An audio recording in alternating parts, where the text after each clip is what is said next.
예, 폭주는 막고 절망은 이기라라는 제목으로 하나님 말씀 증거하도록 하겠습니다. 사람이라는 게 참 묘한 존재입니다. 형통할 때도 위험하고 또 고난을 당할 때도 위험합니다. 왜? 항상 무너질 위험성이 있기 때문에 그렇습니다. 극단으로 달려가는 경향이 있기 때문에 그렇습니다. 그래서 형통할 때는 탐욕으로 가고요. 또 고난 중에는 좌절에 빠져가지고 헤매버립니다. 그래서 둘 다 위험합니다. 그래서 형통도 이겨내야 되고 고난도 이겨내야 된다라는 것입니다. 시편 30편에 보면 6절에 형통할 때 말하기를 영원히 흔들리지 아니하리라. 되게 교만하죠. 이래서 깨지는 거예요. 뭐 고난당할 때야 말할 것도 없겠죠. 절망하고 좌절해서 영원히 피폐해질 때가 있다라는 것입니다. 한마디로 얘기해서 어떻게 살면 되느냐, 그러니까 매뉴얼이 있어야 되는데 형통할 때는 예배 드리면서 합니다. 그러니까 예배가 그래서 축복이에요. 극단으로 폭주하지 못하게 만드는 힘이 예배에 있습니다. 고난 당할 땐 기도하십시오. 그러면 주님께서 동행해 주시고 고난을 돌파할 수 있습니다. 그리고 나중에는 억울함을 푸시고 역전하게 된다는 거예요. 이게 5번째 재앙, 6번째 재앙에서 주시는 메시지라고 생각을 합니다. 이 5번째 재앙의 내용이 뭐죠? 가축 전염병이고 6번째는 독종이죠. 그 악한 종기, 이렇게 티끌이 날라가지고 달라붙어서 종기가 됐다, 뭐 그런 얘기입니다. 메시지가 있습니다. 그래서 이걸 다만 재앙으로만 보지 말고 우리 크리스찬들에게 주는 긍정적인 메시지다 생각하고 살 길을 찾는 우리 하나님의 거룩한 종 되기를 바랍니다. 먼저 5번째인데 형통할 때 얘기겠죠. 우리에게는 재물이냐 예배냐 이렇게 갈림길에 놓이게 된다는 것입니다. 근데 예배를 붙들면 극단으로 가지 않습니다. 그래서 되게 중요한 거예요. 그래서 균형을 잡고 살 길이 된다는 거예요. 그래서 형통해서 망한 사람도 되게 많습니다. 근데 예배 드리면 그럴 리가 없다라는 거예요. 1절부터 7절까지 보면 가축 전염병 얘기인데 가축이라는 게 어떤 뜻입니까? 지금 우리 현대인들에게 있어서 가축의 의미하고는 다르죠.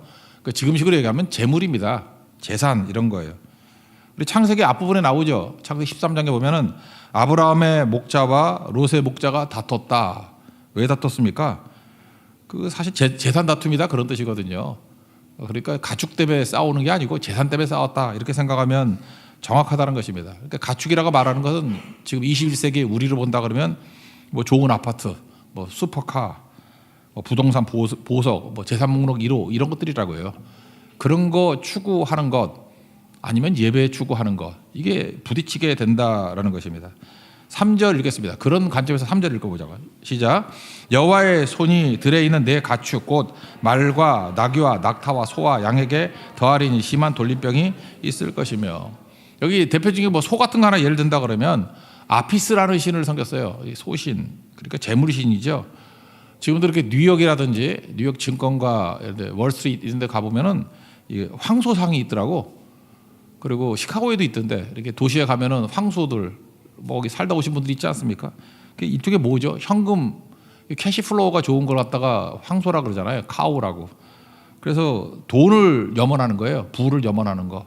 그러니까 가축이라 하면 재물이다 이렇게 얘기할 수 있다는 것입니다. 사람들이 재물을 추구해요. 적당히 먹고 살만 정도면 되는데 이게 폭주한다는 것입니다. 끝없이 재물만 추구한다는 거예요. 이거 막을 수 있는 길이 뭐냐면 예배죠. 그래서 하나님의 명령이 뭐예요? 내 백성을 보내라. 나를 섬기리라 1절에 그렇게 나와 있는데 NLT 같은 데 보니까 so they can worship me. 이게 섬긴다는 게 worship, 예배거든요. 내보내라. 내 백성들이 나를 예배할 것이다. 그러니까 재물에 대한 폭주를 막을 수 있는 유일한 길은 예배밖에 없다. 그런 뜻이겠죠. 1절 다 같이 읽겠습니다. 시작. 여호와께서 모세에게 이르시되 바로에게 들어가서 그에게 이르라. 히브리 사람의 하나님 여호와께서 말씀하시기를 내 백성을 보내라. 그들이 나를 섬길 것이니라. They can worship me. 그들이 나를 예배할 수 있을 것이다. 그런 뜻이라는 것입니다. 왜 안 내보냈죠? 노예 자체가 재물이죠. 그리고 그들이 갖고 있는 생산력 이런 거 다 재물 아닙니까? 그러니까 예배 안 된다는 거예요. 재물이 중요하지 본 놈의 예배냐 그런 거죠. 이게 신약에 오면은 예수님 산상수훈에서 마태복음 6장 24절에 두 주인 못 섬긴다 그러잖아요. 하나님과 재물을 겸하여 섬길 수 없느니라. 이게 5번째 재앙의 핵심이라고요. 재물 추구할 것이냐 예배할 것이냐. 왜 이런 명령을 내렸죠? 우리 사랑하시기 때문에. 예배 없으면 살 길이 없다는 것입니다. 죽는다는 거예요. 우리 보통 어려움 당한 사람이 있지 않습니까? 뭐 술집에 있거나 뭐 도박판에 뭐 살고 있는 사람들 빨리 나와 그러잖아요. 거기 있으면 죽는다고. 살 길이 뭐예요? 거기 나와야 되는 거 아니에요. 이런 시스템에 있는 그냥 재물 향해서 폭주하는 것에서 너 계속 있으면 죽어. 살 길은 나와서 예배 드리는 거야. 그런 뜻이겠죠. 예배를 드리면 어떤 일이 벌어지느냐? 적정한 삶이 가능해진다는 것입니다. 예배가 뭡니까? 여러분 지금 예배 드리는데 뭔가 하다 중단하고 온 거죠. 주일 성수가 그런 거 아니에요? 하다가 중단한 거 아니에요? 뭐 쉬기만 하나? 중단하는 거죠. 근데 어저께까지 다 이뤘다고 생각하는 사람이 있습니까? 다 부족하죠. 다 이루지 못한 것입니다. 그래서 안식이라는 것은 쉼이 아니라 완성이라고요. 하나님께 맡겨야 완성이 된다. 그래서 우리가 대충 한 90% 정도 하는 거예요. 뭐 못한 사람은 80% 정도. 그리고 예배 드리는 거거든요. 하나님이 완성시켜 주십시오. 그래서 안식의 의미가 두 가지가 있다 그랬죠. 복 주신다, 완성시켜 주신다. 그러니까 하나님의 복으로 채워지는 겁니다. 은혜로 채워지는 겁니다. 구약은 복이라 그러고 신약은 은혜라 그러잖아요. 하나님 은혜로 채워주세요. 그래서 완성되는 거예요. 복으로 채워주세요. 그래서 완성되는 거. 그러니까 이렇게 가는 게 이게 예배거든요. 근데 예배를 무시하는 사람은 뭐예요? 내가 한다는 거죠. 내가 성취한다. 내가 완성한다. 그러니까 끝없는 욕심 그런 걸로 달려가게 된다는 것입니다. 예배 없는 사람의 특징이 뭐냐면 다 폭주해요. 그런 거 경험해봤죠. 먹는 것도 폭식. 폭식도 병인 거 아시죠? 끊임없이 먹어요. 끊임없이. 그래서 자기도 컨트롤 못해도 자기도 막 괴로워하잖아요. 폭음 뭐 이런 거 있잖아요. 술도 뭐 끝없이 마셔요. 그래서 문제가 돼버리고. 이거 얘기할까 말까 하는데 제가 좋아하는 어떤 여자 배우가 있거든요.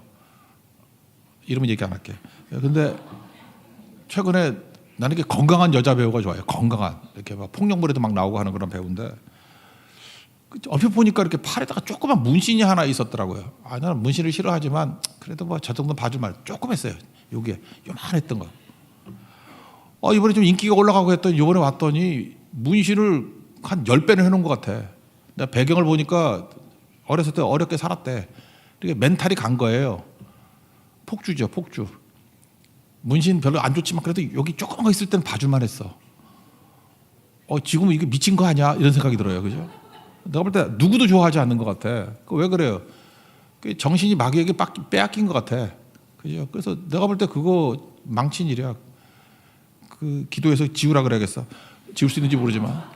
그러니까 인생이 그래요. 이렇게 뭘 해도 스톱을 못 해요. 중단을 못 한다고. 끝없이 간다고요. 말기암이면은 천국 준비해야 되는 거 아닙니까? 내가 말기암인데 땅 보러 다니는 사람 봤다니까? 폭주죠. 누리지 못하고. 그래서 보물을 땅에 쌓잖아요. 땅에 쌓으면 바보짓 하는 거죠. 좀과 동록과 도둑 다 날아가는 건데. 그리고 의미도 없는 건데. 그러니까 과도한 삶을 살아요. 적정한 삶을 못 살고. 근데 예배를 드리면요. 하나님의 부르신 거 하나님의 뜻 가운데 살아가기 때문에 적정한 삶을 산다니까요.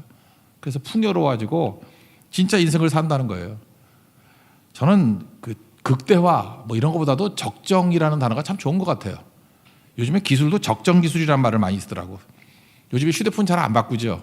저 아이폰 11 프로인데 11이에요. 11. 14가 나온다 그러는데 이유가 뭐냐면 저한테는 그렇게 고화소의 사진이 필요 없어요. 일주일에 사진 2장단 찍어. 찍는 거 뭐냐. 샤워 얼마나 올라간다. 샤랍게만 찍지 뭐 찍을 것도 없어. 난 내 모습을 찍고 싶지 않아요. 도저히. 나도 바라보고 싶지 않은 나예요. 요즘에. 그러니까 고화질 화소가 필요 없다고 그래서 휴대폰을 굳이 바꿀 이유가 없어. 그래서 제가 배터리만 2번 바꿨어요. 배터리만 9만 원 주고. 예. 그러니까 아무 문제 없죠. 그러니까 적정 기술이죠. 노트북도 마찬가지예요. 요즘에 노트북이 잘 안 팔리죠. 이유가 뭐냐? 뭐 5년 전에 나왔던 거나 지금이냐? 뭐 용량 정도, 뭐 1테라 정도 들어가는 거 별 차이가 없어요. 뭐 더 빨라서 뭐 할까? 손이 더 빠를 수도 없고. 타자 제가 워낙 빠르게 쳐가지고 밑에가 기판이 내려앉았어. 그러니까 뭐 휴대폰도 그렇고 노트북도 그렇고 적정 기술이지 그것보다 더 할 필요가 없다고요. 공부도 그렇죠. 적정 공부죠. 지금 제 친구들 보면요. 과도하게 공부해서 미친 애들 되게 많아요. 내가 계속 공부만 해. 쓸데없는 공부. 그래서 아내는 돈 벌고 걔는 계속 공부하고 있어.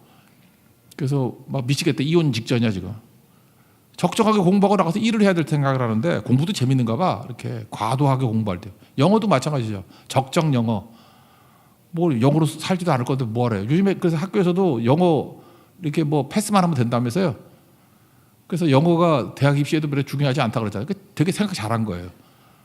그렇잖아요. 뭐 외국가 대학만 되면 되는 거지 뭐 잘해 뭐 할 거야. 그걸 먹고 사는 몇 명 없는데. 그래서 수학이 중요하고 국어가 중요하다면서요. 그러니까 적정 공부죠. 이런 거 점점 깨닫게 되는 거 아닙니까? 돈도 마찬가지예요. 돈도 적정하게 있어야 되는 거지. 보통 이게 실험을 하잖아요. 국민소득이 7만 불 될 때까지는 돈 많이 벌면은 기쁨이, 행복이 상승한답니다. 7만 불이니까 뭐 대충 한 8천만 원, 9천만 원 1년에 그 정도 벌면은 이렇게 행복이 상승한대요. 근데 점점 기울기가 완만해지고 그보다 더 벌면은 기쁨이 더 안 생긴대요. 그래서 뭐 5억 버는 사람이나 10억 버는 사람이나 똑같대. 쓰지도 못할 거고 뭐 할 거예요.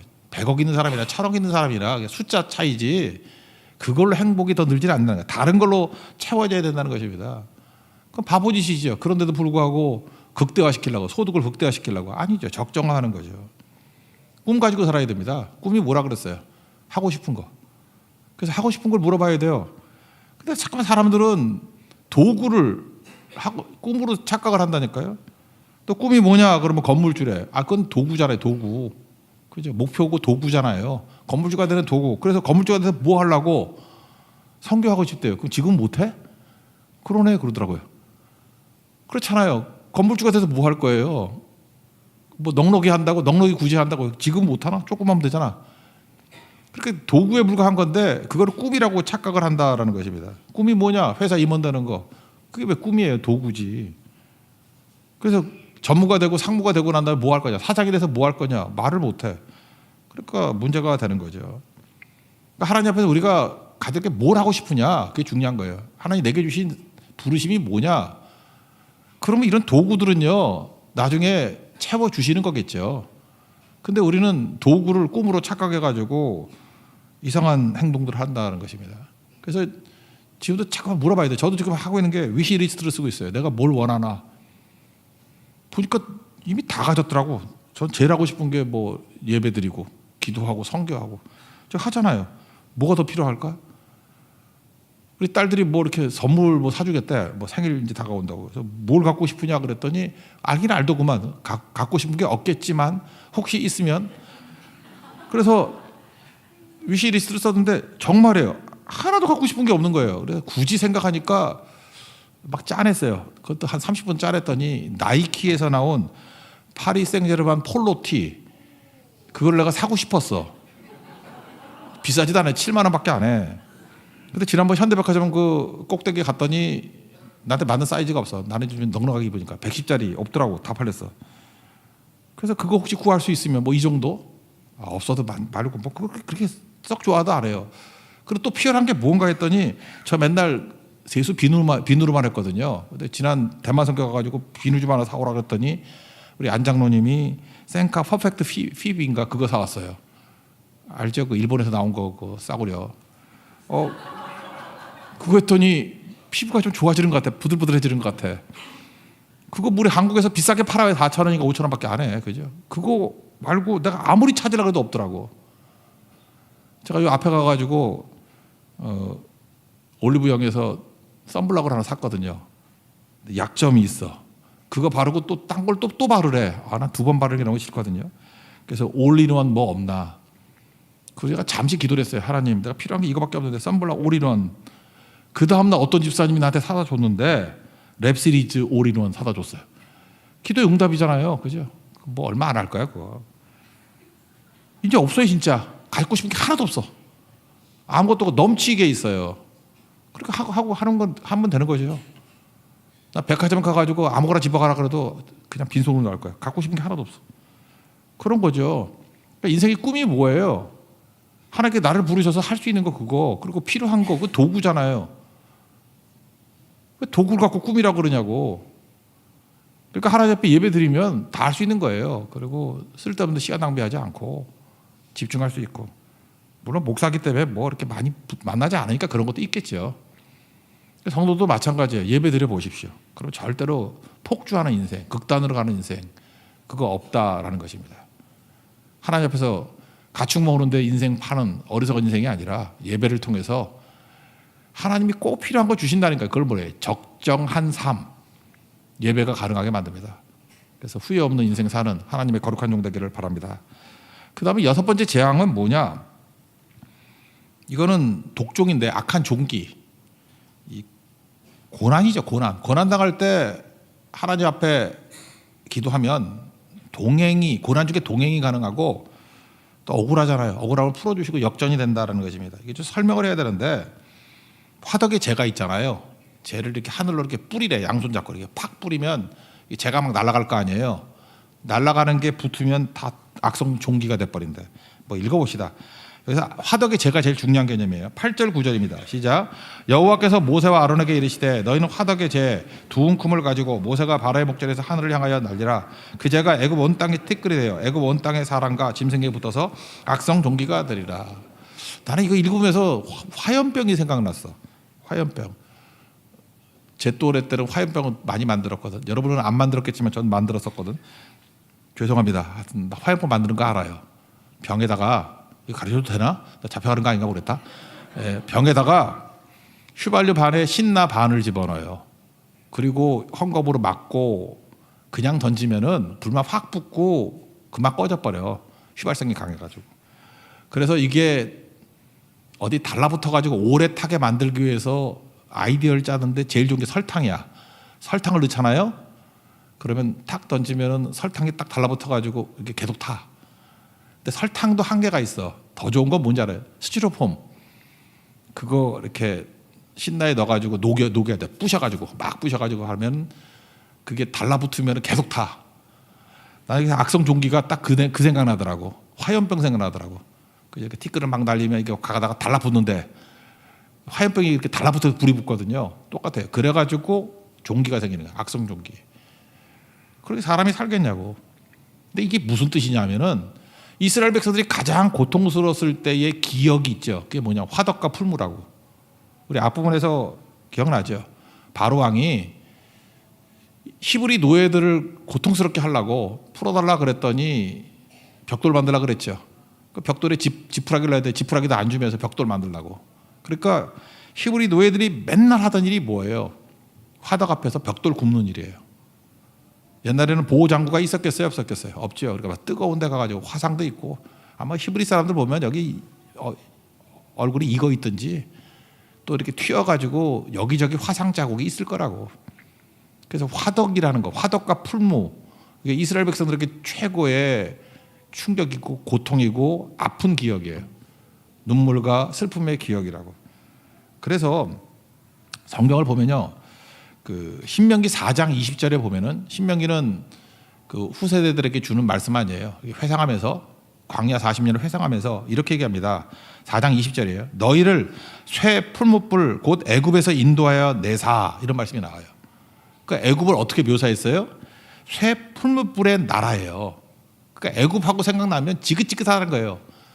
그 화덕 밑에서 풀무불 아래서 그 벽돌 굽던 그 고통. 거기서 우리를 건져내사 이런 말씀이 있다는 것입니다.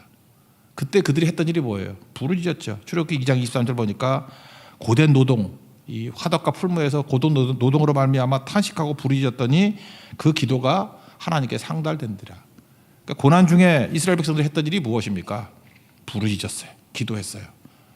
그랬더니 주님께서 그때 동행해 주시고 건져 주시고 지금 여기 재앙에서는 어떤 일이 벌어져요?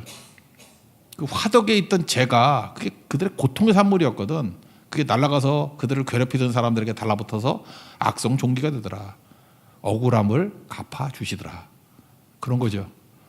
제가 볼 때 이스라엘 백성들이 제일 기뻐하고 환호성을 쳤던 게 제가 볼 때 6번째 재앙이 아니었을까 그런 생각이 들어요. 이거 비슷한 메타포가 어디서 또 나오냐면은 다니엘서에서 나오죠. 다니엘의 세 친구. 거기도 풀무불 나오죠. 느부갓네살 왕. 신상에 절하라 그랬더니 잘 안 한다 그랬더니 불을 7배나 뭐 더 뜨겁게 하라 그랬다면서요. 얼마나 뜨거웠는지 끌고 가던 사람이 타 죽었대. 그러니까 이 풀무와 화덕이라는 게 얼마나 무시무시한 건지 알겠죠. 사람 태워 죽이는 막 그런 데라고. 그래서 세 병을 결박해가지고 풀무불에 집어넣었습니다. 그랬더니 우두커니 쳐다보니까 느부갓네살 왕이 보니까 아니 3명이 들어갔는데 저기 4명이 보이네 그런다고요. 그 네 번째가 누구겠어요? 그게 구약의 예수님 그러잖아요. 다니엘 3장 25절 보니까 내가 보니 왕이 얘기하는 거예요. 느부갓네살이 결박되지 아니한 4사람이 불 가운데 다니는데 상하지도 않는구나. 그 넷째의 모양은 신들의 아들 같다. 예수님이죠. 신들의 아들. 구약 예수님이라 그러잖아요. 우리가 고난 중에 있을 때 예수님이 우리와 함께 해주신다는 거예요. 저는 이 내용을 보면서 요한계시록 1장에 보면 예수님의 천상에 계신 예수님의 모습이 나오거든요. 1장 15절 보면 그 발은 풀무불에 단련된 빛난 주석 같고, 난 이게 예수님이 풀무불에 있을 때 함께 동행해 주신 그 모습이라고 생각해요. 풀무불에 단련된 빛난 주석 같고, 그 발이 강력하다 그런 뜻도 있지만 풀무불에 있을 때 빛난 주석같이 주님께서 우리가 동행해 주셨다라는 거죠. 고난 중에 기도해 보십시오. 풀무불 가운데 있다 할지라도 주님이 동행해 주셔요. 출애굽 때 그랬고 요한계시록 때 그랬고 지금 우리에게도 마찬가지라는 거예요. 그리고 어떤 일이 벌어져요? 억울함을 갚아주시잖아요. 그 화덕의 재, 고통의 눈물의 산물이었는데 그것이 대적들에게 악성 종기로 나타나게 되는, 역전시키는 하나님의 은총이 나타나게 되더라는 것입니다. 이게 기도의 능력이에요. 그래서 풍요로울 땐 예배 드리십시오. 그리고 폭주 안 하고, 고난 중에 있을 때는 기도하십시오. 동행하시고 억울함을 풀어주시고 역전하게 되는 하나님의 권능이 임하게 된다는 것입니다. 그러니까 고난이 올 때 주님과 함께 동행하면 돌파해 나갈 수 있겠죠. 우리야 뭐 고난, 뭐 개인적인 고난도 있지만 복음 증거하다가 당하는 고난도 많이 있지 않습니까? 그때 우리 지난 수요일에 마가복음 마지막 살폈죠. 그 마지막 지상 명령이 뭐였어요? 마가복음 16장 15절에 나오는 지상 명령은 온 천하에 다니며 만민에게 복음을 전파하라. 고난도 있겠죠. 이게 하나님의 꿈이에요. 우리가 꿈이 뭐라 그랬어요? 뭐 하고 싶은 게 꿈이라 그랬잖아요. 하나님이 하고 싶은 게 이거였다고. 하나님 나라의 꿈이 뭐냐면 땅끝 전도예요. 지상 명령, 땅끝 선교라고. 야, 대만 가라. 고성 가가지고 복음 증거하라. 그게 꿈 아니냐? 그거에 필요한 것들이 도구라고. 우리가 보통 만드는 꿈이라는 거, 뭐 임원되고 건물주 되고 뭐 되고 하는 거. 그러니까 무슨 얘기예요? 세상에 제일 어리석은 인생이 도구 얻는데 인생 파는 인생이죠. 아, 도구만 말해서 뭐 할 거예요? 뭐 집에 갔더니 망치만 400개 있어. 정신 나간 사람이지. 망치가 400개 있어 뭐 할 거야? 아, 물론 뭐 많이 하려면 망치 종류 한 10가지 정도 있으면 모르겠지만, 망치 모으기 그 바보죠. 여자들 신발 모으기가 똑같지. 신발 3천 컬레. 이멜다. 우리 다 비웃잖아. 지인인가? 발이 많은가? 왜 신발이 3,000개야? 뭐 이런 거. 그렇잖아. 도구 아니야, 도구. 그거 하지 말고 좀 몸매를 가꿔가지고 신발 5개 가지고 골라가면서 예쁘게 걸어다니는 게 예쁜 거지. 신발 모으는 게 바보 아니에요. 우리가 그런 바보짓 하고 있다니까요. 도구 쌓는데 왜 인생을 거냐고. 꿈을 이루는데 해야죠. 근데 지금 돌이켜보면요, 다 할 수 있어요. 다. 이미 다 주셨어, 하나님이. 저는 그래요. 이미 다 주셨어. 뭐 더 주실 것도 없어요. 이제 하면 돼 그냥. 그래도 꿈이 그래. 하나님 나라의 꿈이 선교거든요. 선교하면 어떤 일이 벌어져요? 능력 주신다 그러잖아요. 이렇게 나가서 복음 증거하면 믿는 자들에게 이런 표적이 따른다. 내 이름으로 귀신을 쫓아내고 방언을 말하고 뱀을 짚고 독을 마실지라도 죽지 않고 뭐 이런 일이 나타나죠. 제가 이제 수요일 때 말씀드렸죠. 뭐 귀신 쫓아내는 거 이번에 처음 가는데 뭐 종리 풍성당 이런 데는 아마 기적이 나타날 거예요. 무조건 가서 기도하라고요. 그러면 막 귀신이 쫓겨나고 엄청난 일이 벌어져요. 처음에 그래 막. 저는 여기서 생각나는 게 새 방언을 말한다. 제 후배 생각나거든요. 제가 어렸을 때 같이 자랐던 교회인데 걔 어학 능력이 진짜 없던 애거든요. 근데 가슴이 뜨거워가지고 중국 선교사 갔어요. 운남성으로. 근데 우리 부모님 거기 가셔가지고 교회도 짓고 그랬었는데 돌아와서 그러더라고. 걔 중국어 되게 잘하더라. 중국어로 설교하는데 막 부흥하고 사람들이 몰려들고 막 그러더라고. 나는 믿어지지가 않았어요. 30대 후반에 선교사 나갔거든. 30대 40대 때 무슨 어학이 됩니까? 여기서 15년 공부해도 영어 안 되는 애인데.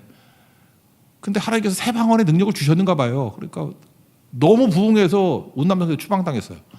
난 그다음에 소식을 못 들었거든요. 어디 갔나. 우리 네팔 선교 갈 때 쩐드라 목사님 있잖아요. 쩐드라 목사님. 코이오느냐고요. 카트만두에. 그 목사님 사진 이렇게 보내왔는데 거기에 제 후배가 있더라고 거기에. 그래서 뭐라고 설명이 되는지 알아요? 네팔어로 설교를 제일 잘하시는 한국 선교사님 이렇게 돼 있어요. 코로나 때 갔거든요. 네팔 간 지 3년도 안 돼요. 근데 어떻게 네팔어로 설교를 해가지고 다시 생각해 보니까 쩐드라가 거짓말했을 수도 있어. 격려 차원에서. 근데 하여튼 거기 그렇게 돼 있어요. 네팔 말로 설교를 하더래요. 그래서 지금 부흥하고 있대요. 이거 어떻게 설명할 거예요? 하나님께서 능력 주신 거 아니에요? 그렇잖아요. 믿는 자들에게 이런 표적이 따르니 새 방언을 망한다고.